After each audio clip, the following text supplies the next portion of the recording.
presented at the ARF conference, and we presented on what gets a commercial noticed, specifically in a time-shifted environment. And we looked at 4 different innovations or media environment factors.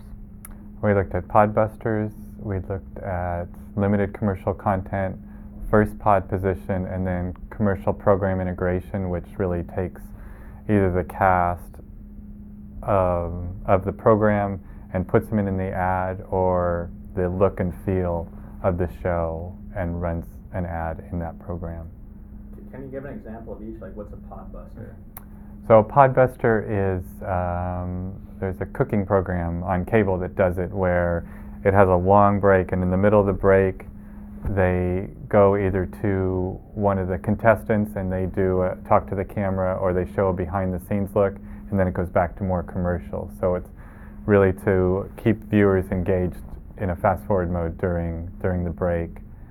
Yeah, it's a little program snippet, and it's normally kind of an interesting piece of info that you wouldn't have unless you watched it. And the viewers are looking for it. You can tell by looking at the second by second charts, they know it's coming. And then there's limited commercial content, which is just that. Fringe tried it last year on Fox with just 5 minutes as opposed to the usual 12 minutes of spots. And then the other 2.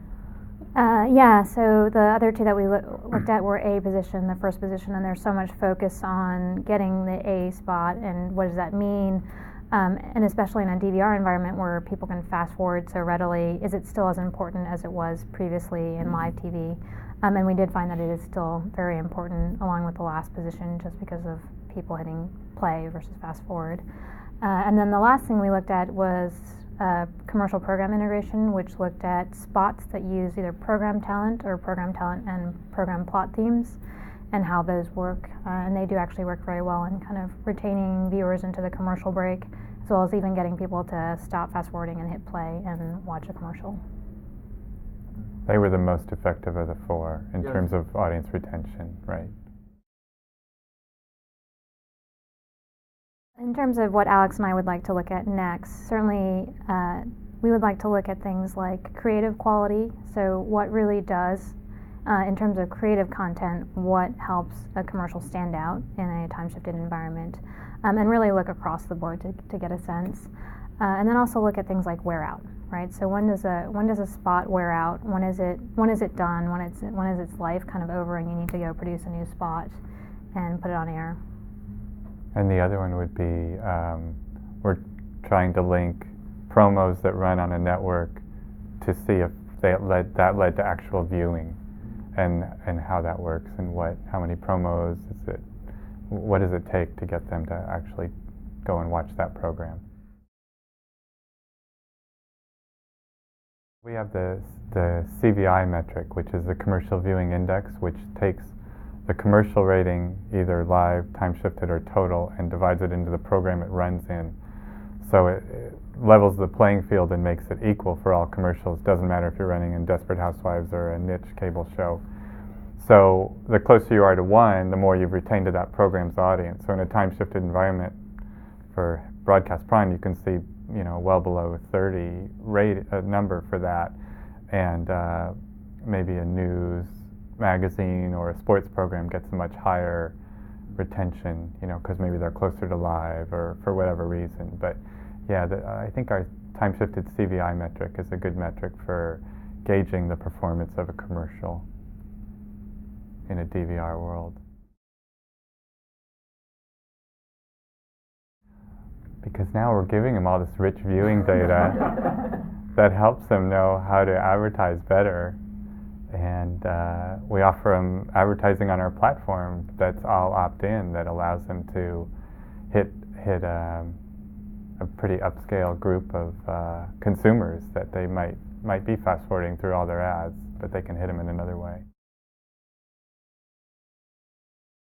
Depends on the specific ad, but it can be if there's a movie promo, it could be basically a thumbs up on top of a movie promo, and you can watch a longer trailer, or it can be within our menus as well.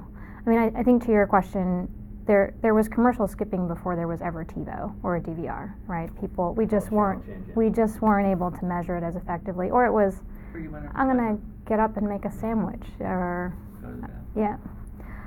So I think it was occurring all along, and now we're actually allowing people a little bit more control over what they watch and when they watch it. And I think it's pretty apparent even in kind of C3 ratings that people are choosing to still watch within a certain time frame. We don't. In terms of, I like this commercial, yeah. And we think they're voting with their fast forward button, you know. It's really, you can But see make with it a... more like game-like and... You can That see would though a be fun. movie spot, you can see them go back and watch it, and you can see a network promo. If it interests them, they'll stop and watch it. It was that halftime show during the Super Bowl a few years back. Oh, the wardrobe malfunction. Yeah, the wardrobe That's terrible. malfunction. It was. That was right up there.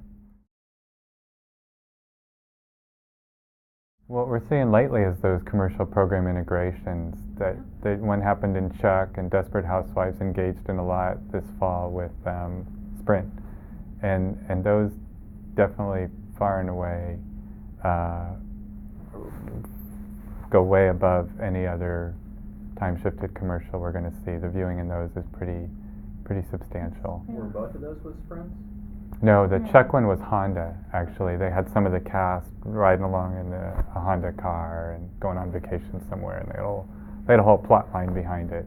Sykes done it a lot with Alltel Wireless. They've done a few like that. Yeah, it is kind of the inverse. The interesting thing about the talent placement in the commercials is that you actually are pulling people out of fast forward, which is fairly strong engagement, versus with a program, someone might just be going along watching it and not really noticing the product placement that's in the show. But I mean, it's definitely something that is interesting, and it's an interesting question. Yeah,